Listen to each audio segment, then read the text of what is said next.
Welcome, everyone. Thank you for joining us today. My name is Dr. Louise Ivers, and I'm the director of the Harvard Global Health Institute and professor of medicine and professor of global health and social medicine here at Harvard. I'm delighted to welcome you to HDHI's Coffee Sessions. This is our virtual series that brings together voices from across the global health landscape, working to advance global health equity. In recognition of the recent growing complexities around global health, today we're focusing on the impacts of recent cuts in global health financing and how alternative mechanisms for global health financing might support a more sustainable, equitable, and locally owned global health future. This session is being recorded through Zoom, and the recording will be made available on the HDHI website and YouTube page in the coming days. We plan to have time at the end of the discussions to answer your questions. So if you have a question for our guests, please submit it through the Q&A feature on the bottom of your screen. We're going to do our best to include those questions during the latter portion of the event. So with that, please allow me to introduce our speakers today. Dr. Vanessa Kerry is the co-founder and the chief executive officer of Seed Global Health, a nonprofit organization focused on health system strengthening and transformation through long-term investments and training of the health workforce. In June of 2023, Dr. Kerry was appointed WHO Special Envoy for Climate Change and Health and is leading efforts to build advocacy around the impact of climate change on health in order to ensure equitable and just climate action. As co-chair of a work stream on the World Health Organization's Public Health and Emergency Health Workforce Roadmap, she's helping to galvanize consensus for investment in surveillance, detection, and treatment for the next pandemic. She earned her master's in health policy planning and financing from the London School of Economics. Professor Kerry is also a critical care physician at Massachusetts General Hospital and associate professor of medicine and of global health and social medicine at Harvard School, as well as a steering committee member of the Harvard Global Health Institute. Welcome, Dr. Kerry. Dr. Jayati Ghosh taught economics at Jawaharlal Nehru University, New Delhi for almost 35 years and currently works as professor of economics at the University of Massachusetts Amherst. Professor Ghosh has been awarded several prizes, including the International Labour Organization's Decent Work Research Prize for 2011, and most recently the 2023 Galbraith Award of the Agricultural and Applied Economics Association in recognition of breakthrough discoveries in economics and outstanding contributions to humanity through leadership, research, and service. For 2 decades, from 2002 to 2021, she was the executive secretary of International Development Economics Associates. Professor Ghosh is a member of several international boards and commissions, including the United Nations High-Level Advisory Board on Economic and Social Affairs, the WHO Council on the Economics of Health for All, and the UN Secretary General's High-Level Advisory Board on Effective Multilateralism. So it's an absolute honor to have you both here with us today, very esteemed guests, and I can't think of any two women more amazing for us to have this discussion with about financing for the global health landscape. So I'm going to start, Dr. Kerry, with you and ask you if you could, drawing on your experiences, especially leading Seed Global Health and your other partnering work to address very complex challenges, could you share with our audience a brief overview of the current global health financing landscape and especially how recent funding cuts are impacting health systems in the countries where you work and where you collaborate, and what this means for essential health services and emergency preparedness? Well, thank you, Dr. Ivers, and thank you for hosting this really important conversation. And I'm incredibly honored to be here with Professor Ghosh, who is does not know this, but is sort of a mentor from afar and somebody who's really guided some of my thinking. So I was going to share this with all of you before we were able to get on the call. But and thank you everybody for joining in what I know is a always a busy, chaotic time where we are filled with information and filled with trying to sort through what we are going to tackle with our brains, our mind, and our energy in the world that we're living in today. And it is certainly complex. I think, to cover, I started laughing or smiling as you were talking, asking me this question, because the reality is to describe the global health landscape today, we can describe it with, maybe some big markers of what's happening. But I think we are really today trying to still continue to unravel how the change in the global health architecture and global health aid in all aid is really affecting this world that we're living in. And I think, but some summary points are that when this administration took power within the first day of office, it effectively cut off 42% of health aid globally. And what subsequently followed was that, other countries began to follow suit, in part feeling some permission to kind of shift their priorities and their strategies to things that were feeling also very pressing, right? An ongoing war in Ukraine and Russia. We now have a war in the Middle East. We're seeing migration patterns change globally. While we won't call it this at scale, we're seeing climate change assault our productivity, our economics, the way we live, and we're just feeling the pressure across the board in a time that is also very complex, and we can dive into this later, but it's increasing just kind of conflict politically across the board, being fueled by any number of phenomenon.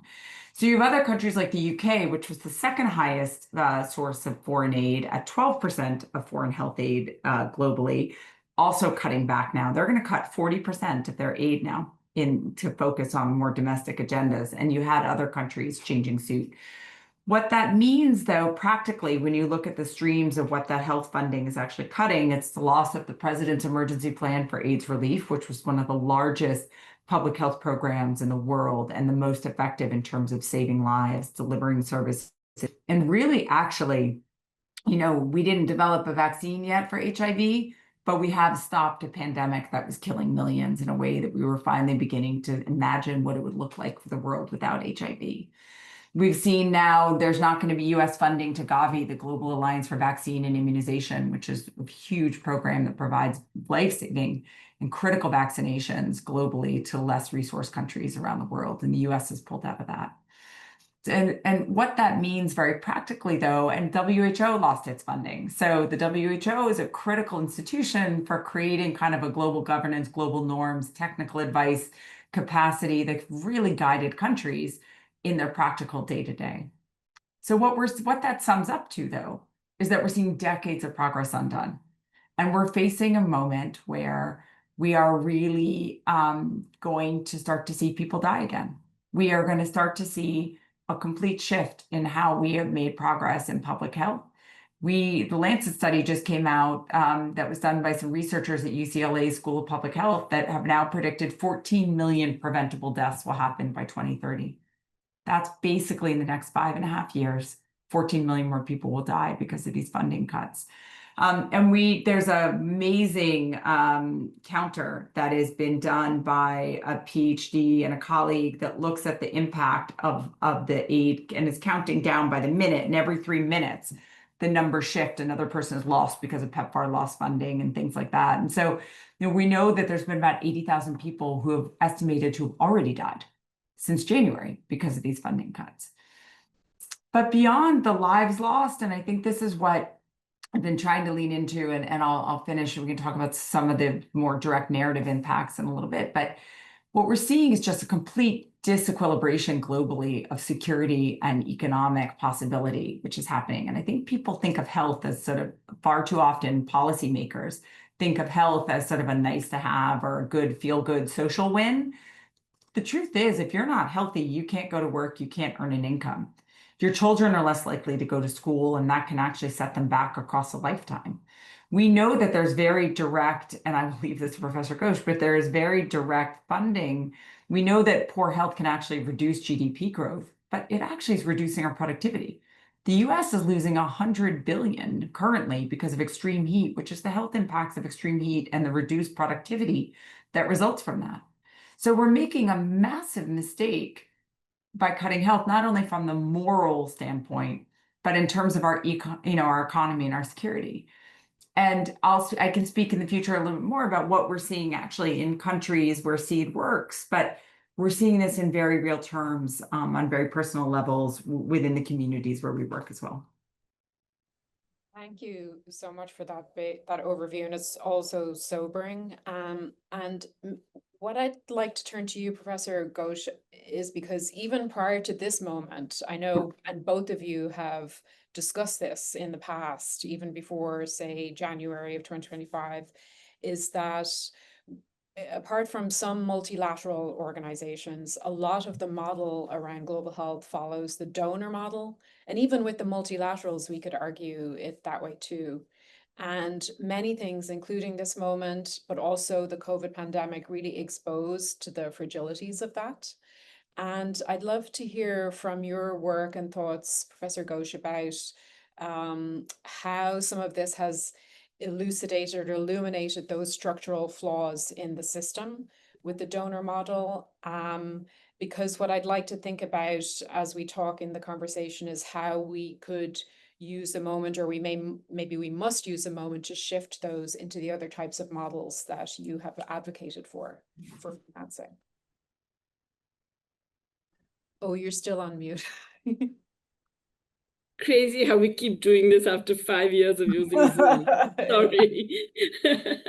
Okay. Yes. I mean, I think Vanessa has put it out perfectly that, this is a real huge shock to the system.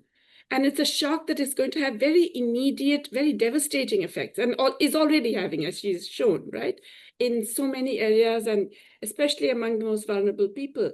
But it does expose a really problematic global model. I mean, first of all, the very fact that we're calling it aid, right? That it's, it's a kind of donor thing. It's a gift. It's like being kind, charity to the poor who, are more deserving.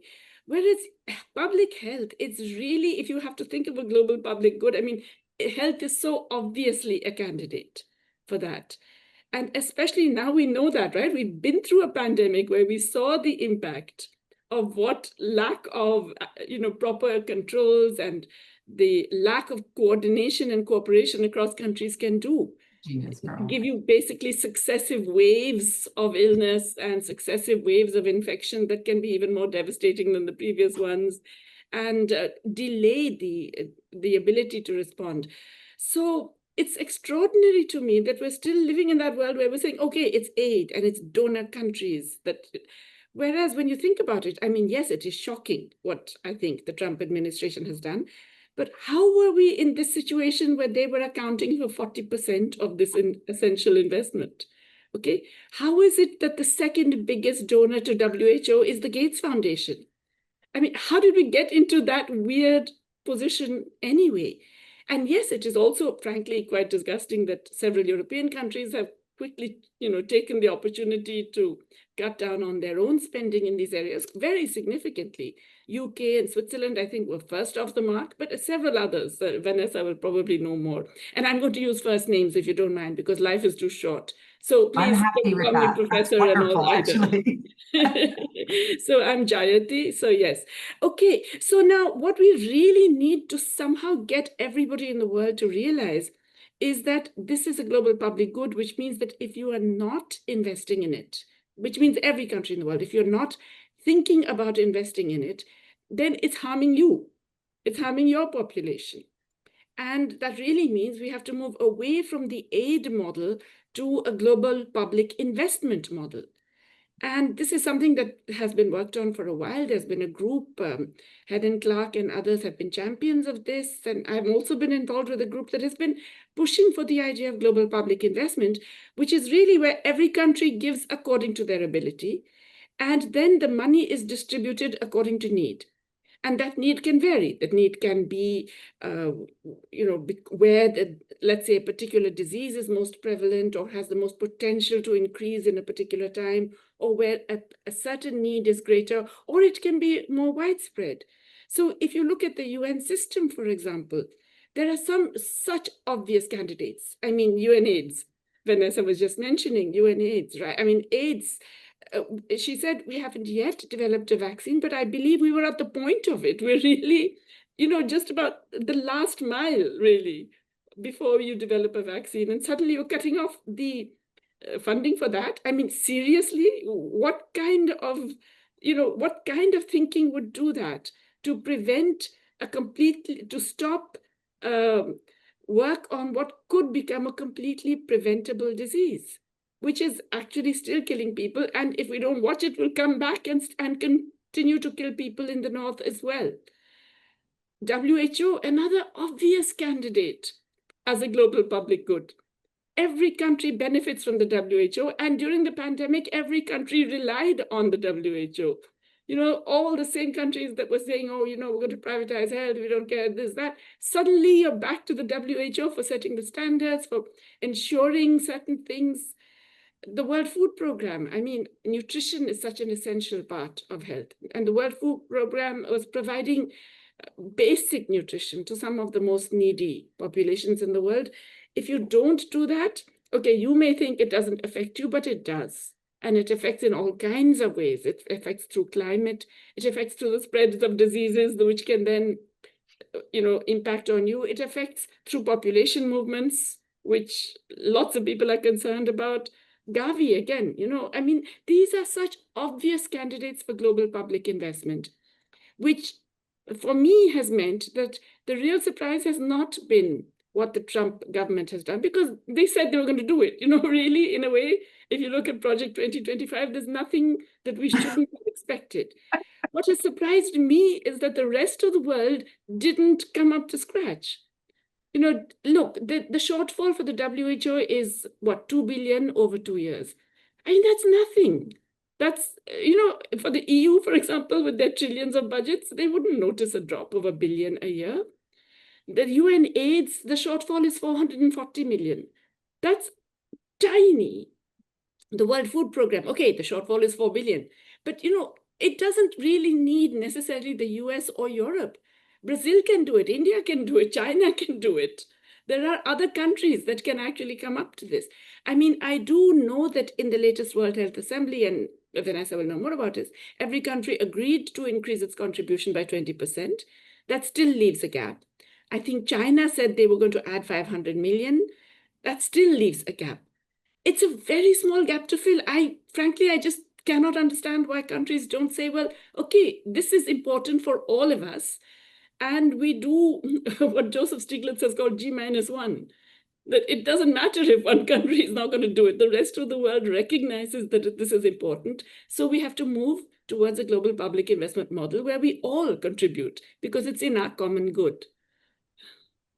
But I think underlying this, I love this conversation and the points that you've made, because it both actually underlying this is a value system that we are moving away from, right? Because global public goods requires the buy-in of collective action. So for those of you who in global public goods are by definition non-excludable and non-rival, meaning that you create a value of a good that everybody benefits from, that is not going to run out, right? So you can't run out. So if we have clean air and you walk through the streets and you breathe clean air, you benefit from the clean air, everybody benefits from the clean air. And equally, if you don't run out of clean air in an ideal world, right? I mean, we should not be running out of clean air.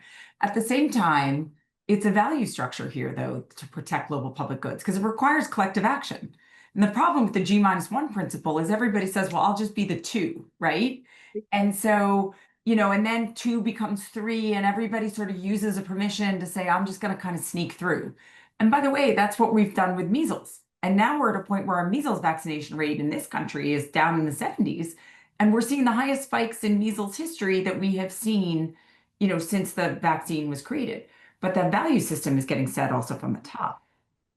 Our the head of HHS, RFK, Secretary Kennedy has gone on now to cancel the vaccine expert group that was determining what vaccines were allowed. Just today, he announced that they've canceled the preventative medicine meeting that was determining what actual preventative screenings and other things would be covered by insurance companies. And so unless there is a pushback on this, the value system starts to perpetuate, and everybody uses an excuse to say, okay, we're going to focus on our traditional things of defense or making money or private sector. And you raise these critical points about the fact that $1 billion is not a lot of money. No, a Bloomberg, an Elon Musk, all of these people, they're billionaires now that are covering it. In the class that I plan to teach this year, on the politics of climate and health, or that I used to teach politics of global health in general. One of the things we have to realize is the transition of state actors in this whole mess. And I know we'll get back to funding in a moment, but this matters. Because what's happening in our world today is it is not just a post-World War II UN Bretton Woods system where you had state actors that were driving the agenda, and the state actors came together in a multilateral entity to determine the global public goods for the world. And in that case, it worked a little bit because states responded to the pressure of other states. That system has broken down at a time where media and communication channels have completely, and I think you guys just covered this topic, have completely transitioned how communication happens and who can communicate to who in the world and the silos we exist in. But more importantly, there's a rise of non-state actors. That is both corporate, but it's individuals now. When you look at the power that Elon Musk has yielded to drive American politics or global politics as a single individual through the mechanism of a tweet, it's shocking. And we're seeing that even with Gates. You could consider Gates a foundation. It's an individual driving a foundation's agenda. And he has driven the global health agenda, and people have followed for a long time. So what we are really facing at a time of reckoning, and by the way, as I say this, none of this is meant to be depressing. I actually believe that if we understand the phenomenon that we're living in, we can understand how to create the change that we need and to create the value system we need. But recognizing these shifts, the question becomes, how do we shift the conversation about health and the value of health in a way that actually funding health becomes an investment, not a cost? It becomes a mechanism for actually generating profit for businesses because their workforce is healthy, they're more productive, they are able to have a resource chain that allows them to produce and make make the products that they want to make. And I remember sitting at COP26 in Glasgow and hearing Anheuser-Busch talk about the fact that actually they had to get into climate sustainability or they wouldn't be able to make their product because their product is based on agriculture ultimately. And so they recognized that their business model required sustainability. Shifting that value, getting that narrative out there, understanding and creating the research and perpetuating that is critically important. And so I think that there is a moment where we who are living at this intersection or asking these questions or trying to understand the space need to help think about how do we link our research, link our evidence in a way that can drive kind of the solutions that need to happen by providing the evidence and kind of that strategy that the corporates, the individuals, the private sectors understand, so the levers of power start to move in that direction. So it's a long way of saying everything that Jayati has said is 100% correct. And the next piece is there's that how do we shift the value chain though, so that we start to both course correct what was a broken aid model, but also not make it course correct by falling off a drastic cliff in a way that all of this funding has just disappeared, rather than asking, how do we transition this to a more sustainable domestic model and one that is integrates health into really a well-being and a perpetuation of investment. Thank you. So I'd love to, there's many things there that I'd love to follow the thread of. And one of them is the sense of values and, creating global public goods and a public investment model where countries or states contribute. But if we take the American public, for example, what the polls show is that generally speaking, they overestimate the amount of money that's put into the federal overseas development assistance bucket. And so one question I wonder is, are these decisions, and I don't know those statistics for the other countries that have pulled back a little, but is this leaders doing what their public is asking them to do? And if so, how can we better inform the public about how small that budget is, or comparing those budgets? A billion sounds like so much money. But I know that Dr. Tedros, after the WHO financing commitment, he made a little video saying how much money goes into global military work every 8 hours is like the same as his budget for the next 2 years. But can you comment on whether this is really a public sentiment, whether that be, in India or UK or the US, or are we just seeing this narrative driven by a small group of state and non-state highly influential people that the public is absorbing and therefore just thinks is true, or I think the role played by media is huge in this. It's really, really important. And it's not just the mainstream media. Increasingly, it's social media where you get this kind of, well, frankly, lies repeated over and over and over again. So people just believe it. In the same way that in the US, so many working class people think that migrants are taking their jobs and so on. Similarly, they think that, yes, that all this money is going as aid, all this money is going into there's so much waste in public expenditure, et cetera, et cetera. It's very media created, and it's equally media created in India, I can tell you, where defense expenditure is literally a holy cow. You cannot, it's a black box, it can keep expanding. You're not allowed to question it the minute you do your anti-national, et cetera, and all kinds of things. So I think the trouble is also the fact that earlier there was corporate control of media, which is itself a problem for sure. But now, combined with that corporate control of media, you have this other extraordinary centralization through social media, through the control of algorithms, which is, as Vanessa was saying, it's a different kind of corporate control. But it is nonetheless a control that reinforces certain kinds of positions. And that's why a message like Dr. Tedros's is so hard to get across. Yeah. And why so many people don't believe it when, people like us say this. It's absolutely true. I mean, I think the reality is that it is, the cuts that we just made are only 0.15% of the US GDP. So people, if you ask the average person in the street, they think 25% of our GDP is going to foreign aid. And that's just not the truth. And so it's true, there's a deep disconnect. I think that, to me, the answer to this is a little bit more complex in the sense that I do think the populace does actually believe we should cut funding and focus domestically. Because if you look at what's happening in the United States, and I think many countries are feeling this, this is why you're seeing a movement to the hard right leadership that you've seen in Italy or Hungary or elsewhere, even in the Netherlands, right? Is because we are seeing, I think you're seeing people struggle with their day-to-day life. And that's because fundamentally inequity is growing in the world today. We're seeing a consolidation of wealth into fewer and fewer hands. And that consolidation of wealth means that there's not enough wealth available on a mass scale for where most people live. 3/4 of the world still lives with unreliable resources right now. About half the world is living on $3 to $7 a day. That's nothing when we think 2/3 of the world's on $7 a day, and about half the world is at around $3. So we're really talking about a crisis of inequity that is happening in general. So where the next layer comes in is that the non-state actors and the people in power, at least in the United States, for example, do an amazing job of tapping into the emotion of struggle and then misplacing the blame, if you will, about where it goes. So the feelings are very real for the populace, but what they think they're voting for or against, I think, is disconnected from the truth. And that is controlled by the fact that, yes, in part the media, the social media channels, the influence, but you have to realize President Trump is a reality TV star at heart. He knows how to control message, and he knows how to create drama, and he knows how to create a story. And I think most successful politicians today are phenomenal performers, if you will. And there are some amazing politicians out there. There are amazing policymakers out there. This isn't a general thing, but there's a bully pulpit that one has that if you know how to orchestrate a picture.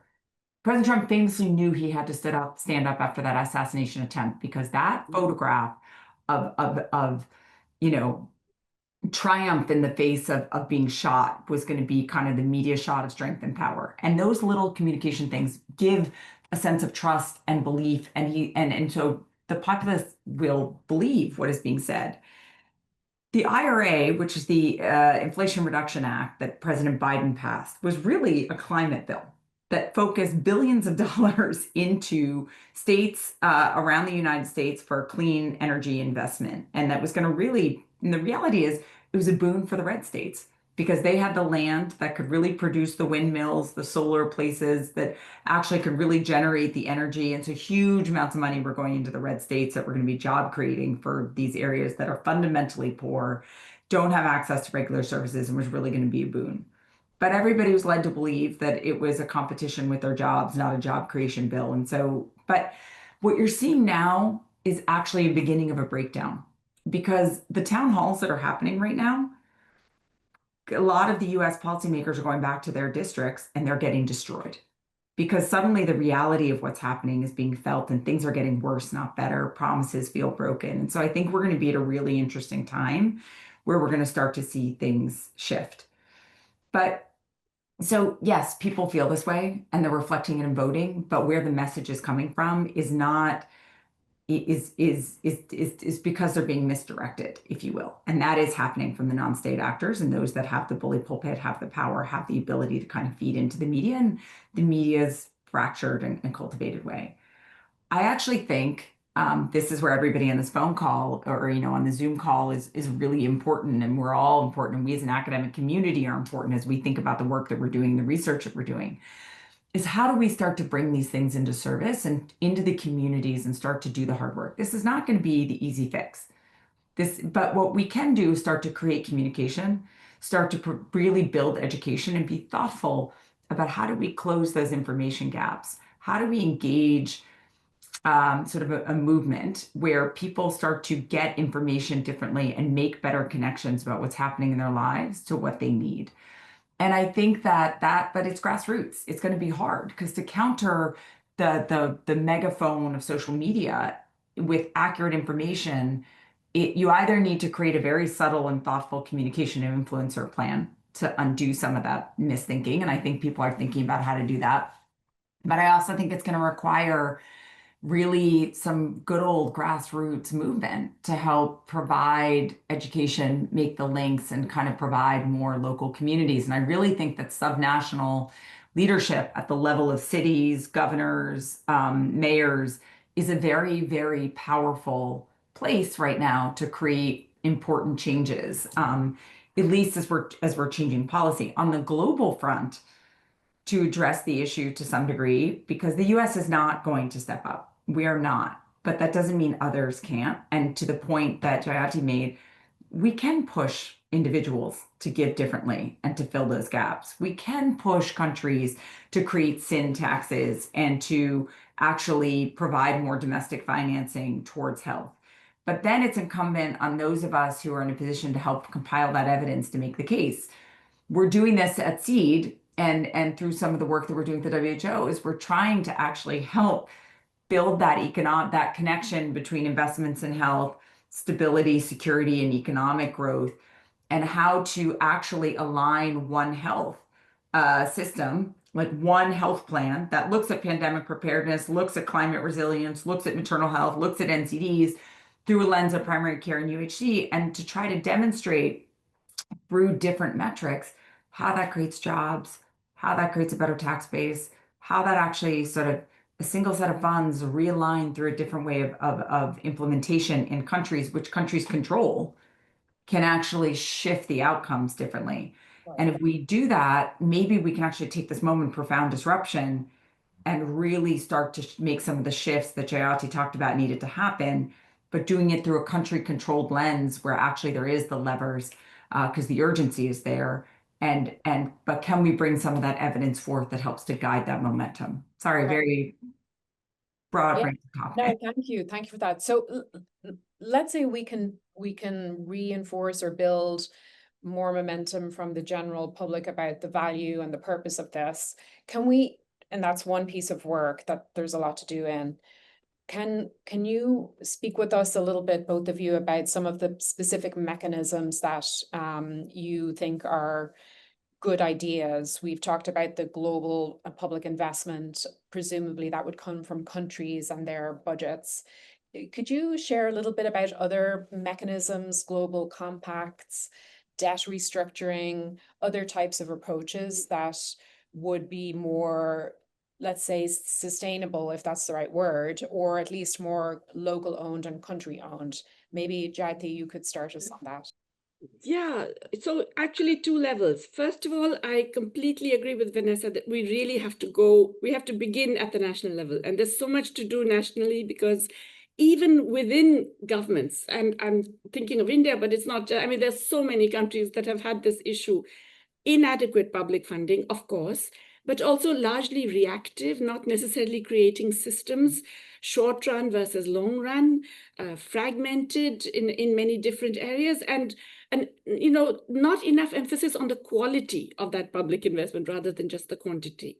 These are things that we had in fact highlighted in our report, because what you really need if you want health for all is an all of government approach. You can't say it's just the health ministry. It's not just that budget that matters. All these, the finance ministry has to be involved. The food and agriculture ministry has to be involved, and so on and so forth. It has to be much more of an all of government approach. But of course, governments need finances. And that's the big, if you like, both national but international issue today.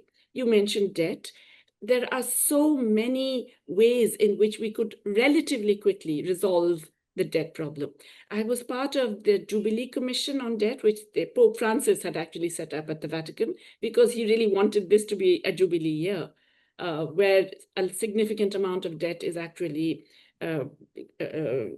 got rid of, essentially, that there would be significant debt relief. The possibilities are very great. It needs a sufficient number of players. Certainly, it's complicated by the fact that there are all these private bondholders and legal systems that intervene. But many of these problems can be dealt with. And there is a report giving very specific kinds of suggestions about it. I'm just back from the Financing for Development conference in Sevilla. And that was really interesting because, the US walked away. And so about a month before, people said, oh, now the US is not there. So what's the point? What's the biggest economy in the world and the biggest funder is not going to be part of it. To me, some of the things that have come out of that, the Compromisa Sevilla, they call it. Compromisa in Spanish apparently doesn't mean compromise. It means commitment. So the commitment that came out in Sevilla has some very good things. Not just on debt relief and the potential for debtor countries to get together, exchange information and perhaps coordinate their strategies, which would give them more bargaining power, but also and very specifically on taxation. Because one of the things that really our global system has been broken about is the inability of countries to raise the taxes that are due to them from multinationals and from the very rich. I mean, we all know this, right? Multinationals shift all their money to profit, all their profits to tax havens and secrecy jurisdictions. And those are not just the islands that everybody abuses, Panama and the Bahamas and so on. It's also states in the US, Delaware, Nevada. These are huge tax havens. It's jurisdictions in the UK, like not just the Canary Islands, but Guernsey and Jersey and so on. These are big tax havens. Now, there is a way to deal with that, which is to say you take the global profits of the multinational, which they report to their shareholders, so they see themselves as one company, and say, okay, I'm treating you as one company. I'm not going to treat you as Amazon India. I'm going to say you are globally Amazon. These are your global profits. India has this much of your sales and employment. So I'm going to take a share of your global profits to tax. And you will pay the same corporate tax that my domestic companies pay. It's a very simple way of doing it. In fact, that's what the US states do. But the difficulty of applying it globally is that you really need global agreement, right? And that was what the OECD was trying to do for 13 long years. The US watered it down, not just, well before Trump, right? And then walked away, refused to sign it. But the basic kernel of that idea is still there. And the African group, they actually fought to shift tax negotiations to the UN towards a sort of model tax treaty and a UN tax convention where a lot of these issues are going to be covered. So there is hope, okay? The other one is wealth taxation. Now, again, Vanessa talked about the extreme inequality.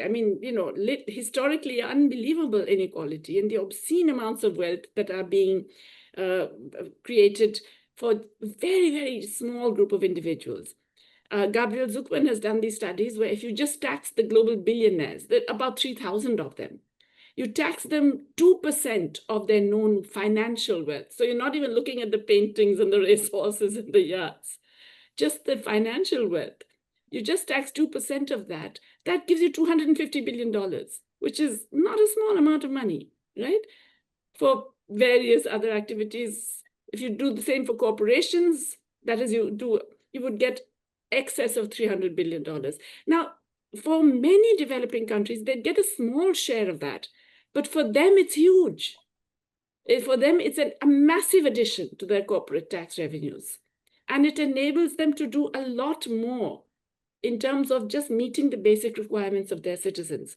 So I do believe that fixing our broken global tax system is a critical part of this. And remember, a lot of this has to do with not just corruption in these low and middle income countries. Sure, there's a lot of it, but it's because they have the enablers in the global north. They have the lawyers and the accountants and everybody else who are helping them to salt the money away in all of these different tax havens and jurisdictions. And so once you have transparency, that is, you have asset registers, you know who is storing the money where, you have the exchange of banking information. 140 countries have signed that.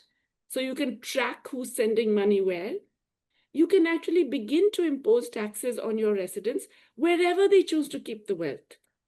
So in fact, when Jose Antonio Ocampo was the finance minister in Colombia, for just in 9 months, he managed to do this, is to push through a wealth tax, relatively small, only 1.5%, but it was on money wherever you held it, because they had access to the banking information. And that already gave them about, I think it was 0.75% of GDP. Not a small amount, not trivial, you know?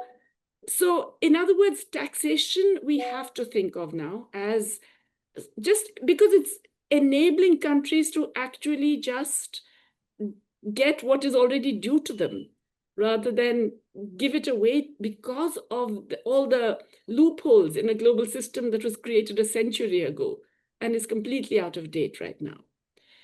That too is something that was avidly discussed by, if you like, G-1.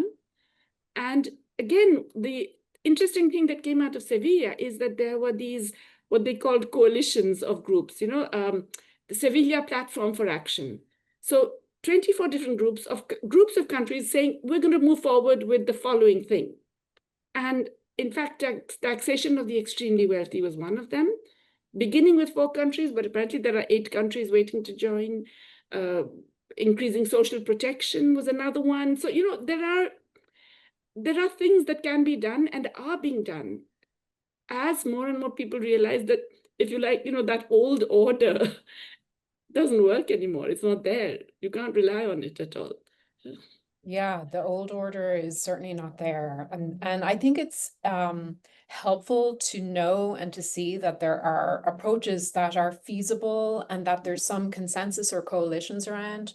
I think otherwise it can sometimes feel very there's despair about it. But Vanessa, can you talk a little bit about maybe work you're doing or countries where you've been partnering either with SEED or in your climate and health envoy role, where mechanisms for financing with shared goals and priorities have been helpful, or that you'd like to add to that part of the discussion? Well, I think it's interesting because I was listening to Jayati speak. The reality is that there's really the power imbalance here on the global governance structure is pretty profound. So if you look at sort of the climate and health declaration that came out of COP28, everybody was so excited there was a climate and health declaration. It's the first ever, and understanding that the climate crisis is driving a health crisis and really recognizing all the human the way that health is the lived experience of climate change. And that really, people were very excited. And I was less excited, to be honest, because it's a declaration that doesn't mention the word fossil fuels. It is incredibly vague. There are no timelines. There's no actual set metrics or standards for what needed to be achieved. And then you had it coupled to an announcement of $1 billion for climate and health that everybody cheered and was so excited about.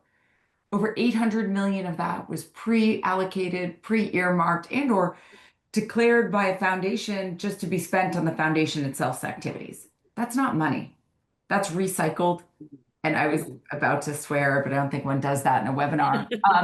So I think that the reality is that keeps being perpetuated, right? We are not honest with what we're actually facing, and we're not honest with what that money is. And by the way, low and middle income countries see about a fifth of the pledged resources that are made. That's what actually gets dispersed. And we don't do a good job of tracking disbursements or being transparent on that. So I think that, and then you look at more recently, you have countries, and by the way, that on that climate health declaration, China reluctantly signed it very late after the fact, but Saudi Arabia didn't sign it. Russia didn't sign it. You had South Africa didn't sign it. So you had very real sort of actors who weren't participating either. And we're seeing this again, where Russia and Saudi Arabia tried to stop the Global Action Plan for Climate and Health as well at the most recent WHA. So you have a few, and now you've got a G-1. Now, yes, every other country can band together, but the reality is when you have the largest economy not participating, it remains a problem when we have certain actors that are not part of it. So I think that we do need to think very carefully again about how we're going to create a global governance system that builds it. But I actually believe the movement can come from building a critical mass of a different approach coming from the countries themselves that have been the traditional recipients of external aid, if you will. And this is where I think we are seeing some progress and some hope. So a couple things. SEED actually worked alongside the Africa CDC to create a compact for building economic case for the health workforce, and why that's a value add and a needed investment, and helped to really create the founding team that started that work at a regional level so that all 54 to 55, depending on how you count the countries of the continent, would be able to use this roadmap, this economic case, to actually build out investments in health workforce as a fundamental underpinning to UHC and an investment, not a cost for these economies. And that's an example where I think, and that's getting presented as we speak to the AU midterm meeting, to be able to kind of build that out and to hopefully help push countries forward. We've been working alongside Zambia, Malawi, Sierra Leone, and Uganda to actually really push forward this One Health System investment. Because if you look at countries like Rwanda, who back in 2000 and probably 2010, decided that they really needed to build a decentralized primary care system with a strong health workforce to actually strengthen the health system delivery, and that would be critical to building the health of the population, private sector investment, and stabilizing the country to move it into a middle income tier. What they did was they went to the United States and they said, okay, you're going to give us $129 million in health aid, but actually we want to spend it in this way. And the US government balked at first, and they said, then you can keep it. We don't want your money if we can't spend it in the way that we need to spend it. And the US, kind of freaked out, and I think felt there's a lot of guilt there. It all worked out for many ways, but the US said, okay, here's the money. And Rwanda spent it in the way that it needed. It leveraged it against private sector investment, decentralized its primary healthcare system, invested in the health workforce, built a health financing scheme that actually allowed for health insurance to be created so that there was some financial risk management across the country, and in turn saw the most precipitous declines in TB deaths over a span of a decade that any country had ever seen, the most precipitous declines in HIV that had been seen over a decade, reduced maternal mortality by 60% and child mortality by 70% over a decade through those investments. It's now a middle-income country, and if you go to Amazon and type in a puffer jacket for the winter, you'll see puffer jackets that are manufactured in Rwanda that you can buy on Amazon. So there is an arc there of investing in health and helping to transform a country, and that was started from a country-led mandate that pushed donors behind it. We're seeing this through the Lusaka agenda now, which has been an effort that was led through Norway and some other partners to really look at how could you bring the global financing facility of the World Bank, the Gavi, and the Global Fund to actually the three principal investors. Now, notably, Gates is not a part of that, and they're a pretty big investor of this, but bring them into an aligned donor system so that donors are giving into a more pooled fund so that the countries themselves aren't managing multiple different countries' metrics, funds that leads to a lot of duplication and a lot of lost costs for countries that don't have a huge amount of capacity. And so we believe that if we can support our countries to actually really push forward from a country-led investment, this mandate, and push donors to come behind, they can align their funding more efficiently, more effectively. And within that, we need to push for conversations like debt relief, because by the way, Africa spends more servicing its debt than it does on health, special drawing rights, which are a mechanism of being able to draw sort of capital that you can use in an interest-free way, and be able to make some of these investments. Debt for health swaps could be used, social bonds. We can start to get very creative in this moment. Taxation is which is covered, and we need to do that. And there's a coalition that's trying to really build around this, and Seed's participating in that too, to think about how can we start to structure both from the ground up within the countries, but also make sure that we have enabling policy and investment environment coming globally, and to be able, and then critically, right, what are the metrics we're using? GDP is not a measure of success, because within a country, you can have a good GDP and massive inequality. What we need to be reflecting is actually back to the Joseph Stiglitz, right, of well-being. What is the quality of life? Quite fundamentally, are you laughing during the day? Do you take joy? Do you get time with your family? These are critical values beyond just how much money you have. Somewhere along this train of the last 50 years, we lost what it meant to be human and to invest in the humanity of things. We've gotten lost in our phones, our technology, and kind of the money consolidation and wealth in that pursuit. And that's what's leading, I think, to the immense sense of inequality and unhappiness that we're seeing. But we don't measure that. And I think that again comes to thinking through as part of this too, what are the metrics that we put into the system? So there's a lot of work on beyond GDP going on, actually, even with the UN, which is really good and really solid. So I think a lot of countries are getting behind this idea now that you have to have other metrics. Yeah. So we have like 8 minutes left, and I've been weaving in our audience questions to the questions I'm posing to you. Thanks, everybody. And we also have a number of other questions. So maybe we'll shift into a kind of rapid round of, and I'll try to get some of these. One of our audience members is wondering about big pharma and how, we've talked about taxation, but are there other good ways or any ways to catalyze them to join the fight? What do you think about that? We saw advanced market commitments as one mechanism during COVID vaccine development that, well, I won't comment, but I'll ask Jayati for this one. What do you think about other mechanisms? I think one of the problems with the government relationship with big pharma is that it has been carrots rather than sticks at all. You really have to have what, Mariana, who's the chair of our council, calls market shaping. You can't simply say, we'll give you the subsidy, you do the last, we'll pay for all the last mile research, we'll do everything. And then you can keep all the profits, you can keep the intellectual property, you can basically have the monopoly of that. That makes no sense whatsoever. It really has to be much more conditionalities associated with the subsidies that big pharma gets. And they get huge subsidies for sure, not just during COVID, but in general. But we have to have much more control over the kinds of ways in which they are able to actually operate in markets. So we have to be shaping the markets for the public good rather than allowing them to dictate, because currently it's a very, very unequal global situation, even for basic medicines and so on. I mean, the US is an extreme example of inequality because of the strange pricing of many things. But so many countries are denied simply because of these patent rights. So many countries are denied basic life-saving medicines. And that's the kind of thing where really you need to have much stricter controls and regulations on big pharma, which is a reflection of state power. So it gets back to that whole relationship of the state with large capital, really. You can't get away from that. Yeah. Vanessa, I'll pose the next question to you. So this is about maybe I would call it dynamics and power dynamics, or we've talked about advocating to make change. Sometimes the advocates are actually beneficiaries of the current system, or at least that's their organization, or academics or nonprofits benefit from the very systems, or they exist because of the very systems or the funding that they're also trying to dismantle. And how do we address that? And then, you've spoken about the example of Rwanda and other countries where they're country-led solutions, but ultimately, how do communities, sometimes the most impoverished communities, really get to be elevated in the decision making?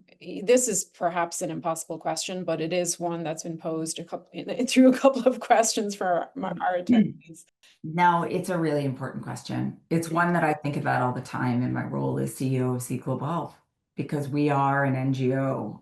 We have tried to structure ourselves as embedded as deeply possible within the countries and in partnership with the countries. And so, I think that as we've done our work, we only go to places that we are invited. We co-create programs that are designed with the governments so that they are comfortable in agreement and really see the benefit that they need, and sort of try to think very thoughtfully about how we're structuring and what need we're filling that, is unique and not something the government can do too. Because I think that at the end, we are really trying to empower local, we as a global world need to really help build local capacity in a way so that we as NGOs aren't needed. Our mission is to work ourselves out of a job. And I think one of the things that we've tried to do, when we hire all of the country teams are local. Our country directors are local. We've really not had, and our global team is actually local. A lot of our global team now, as we've been hiring exclusively on the African continent and trying to be within the market share, within the markets, not actually like UN model of, much, much higher, and thinking through those things so that we're sort of actually embedded and incorporated into the system. And we've tried very hard to do that. And then I think equally, we've made sure that we're using our funding to make sure that ministers of health or members of the community are the ones on stage at COP. So our country director from Uganda, for example, was the one who was on stage with Peter Sands of the Global Fund and Raj Shah of Rockefeller talking about climate and health, because she can actually speak as a nurse and a country director about what malaria in her country looks like with far more authority than they can. And I think that making sure that that is happening is a very important way to be engaging in this conversation. But it is a very difficult question. And it's one that I think we have to think about. But I think if we are really grounding ourselves in the work in partnership, in accompaniment, as Paul would always talk about, Paul Farmer, this idea that we are really on a journey in collaboration, in partnership, and co-designing, we can help to mitigate that impact very much. I think the hard part too is that, so it's a complicated question, right? Because there are some big NGOs out there that are providing direct services and not necessarily building capacity and not necessarily sort of shifting the agency to these places and these countries and these partners, but it's a really real phenomenon. And this is again where I think if we move to this model of one health system, one budget, one set of metrics, then the ministers of health and the ministries of health and the ministries of finance become actually the guideposts of where the money goes to. And if they choose to fund seed, or they choose to fund, an agency or an organization to fill a gap that they don't have the capacity for, it at least is under that strategic plan and priorities and mission. And I think that's why it's going to be a very important shift that we start to make. I don't have a perfect answer because, again, we have built a system that's incredibly broken, and moving that system is going to take time. But cutting the system urgently isn't going to work either. But there does need to be a shift. We have a minute left. I'm going to, Jayati, give you the last word. If there's anything you'd like to say in kind of 30 seconds, 45 seconds, as we close out this really phenomenally interesting session. Just to try, I think Vanessa has already provided some hope in some of the examples she gave. I'm going to try and provide hope from Asia. Thailand, to me, is an example of a really impressive public health system that was built entirely nationally, not relying on foreign aid. It was done by a very controversial leader, Thaksin Shinawatra, but essentially the 32 baht system is one where it's a public health system where you pay 32 baht, it's about less than $1 for whatever. You go in for a headache or a migraine, or you go in for cancer, you pay 32 baht. It was a massive expansion in public health spending down to the villages. Doctors who went to villages got double the pay of those who stayed in the urban areas. So you had an expansion everywhere. And it is today one of the best, I would say, one of the best health systems I have seen. And it remained after he was overthrown because people realized this is what they want, this is what they need. And it was something done entirely nationally, locally. It didn't require assistance. So to me, that's a model. Can be done. It can be done. Thank you both so much. This has been such a fantastic discussion. We did not get to all of the topic areas, and I think some of the audience especially are interested in accountability and corruption and how those play in. I think we are going to have to do HCHI another session to continue discussing those things. I am so appreciative of your time, and to our audience, thank you so much for engaging with us. We really appreciate this. This has been recorded. It will be available on our YouTube page and our website in the coming days, so stay tuned for that. Thank you all so much.